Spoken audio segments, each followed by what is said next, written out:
still fight, she reminded herself, with the same cunning, the same desperate frenzy. Resolutely, she wrenched her eyes away from the kitchenette and began searching the room, hurriedly, frantically, but still with a sort of disordered efficiency. No one in the world, no one alive in the world, knew that room better.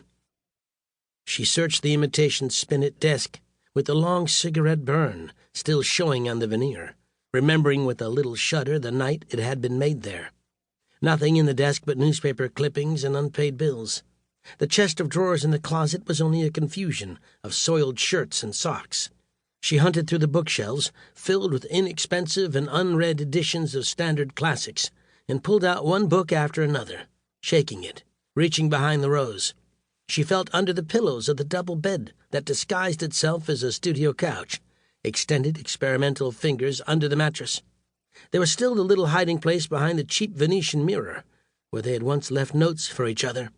She lifted out the mirror, ran her fingers carefully along the ledge, while purplish dust accumulated on her fingertips. Nothing there. Nothing but one discarded hairpin, dust-covered and rusted. She held it a moment on the palm of her hand, staring at it, and recognizing it as her own. Had it been there all this time? But the thing she had come to find, the thing she must find, the reason for her terrible errand, was nowhere in the shabby room. Was she being watched? She stood breathless, listening. There was a faint dripping of water from the cold water faucet in the kitchenette.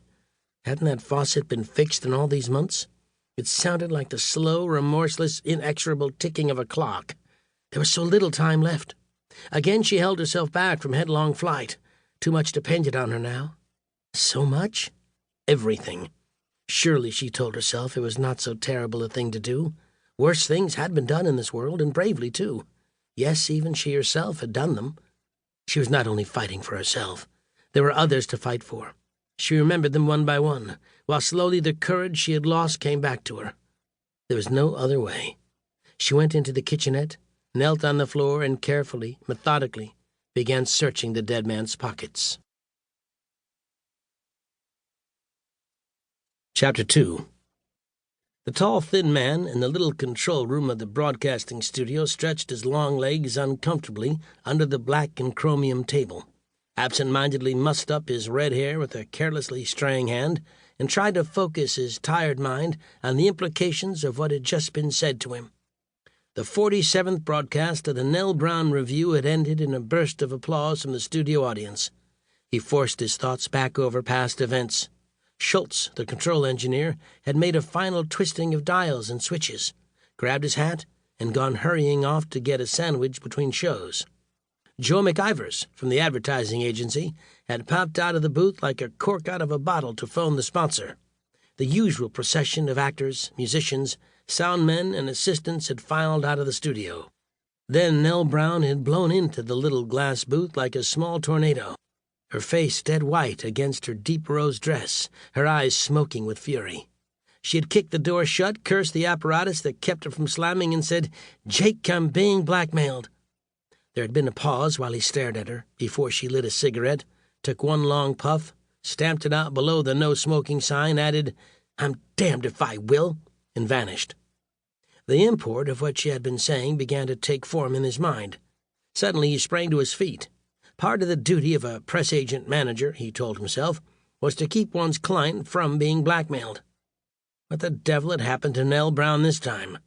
There was no sign of her in the corridor. He stopped a page boy. "Miss Brown, sir? Try the reception room."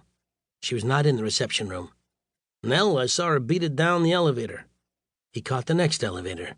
It was crowded and stopped at every floor like an old-fashioned milk train.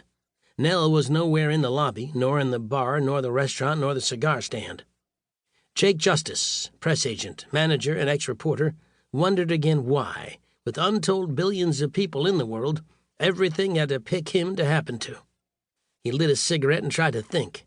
Nelle hardly ever left the studios between broadcasts. Could she possibly have gone home? But why the hell should she do that? He might try it anyway, if he could manage without alarming Toots, in case she hadn't gone home.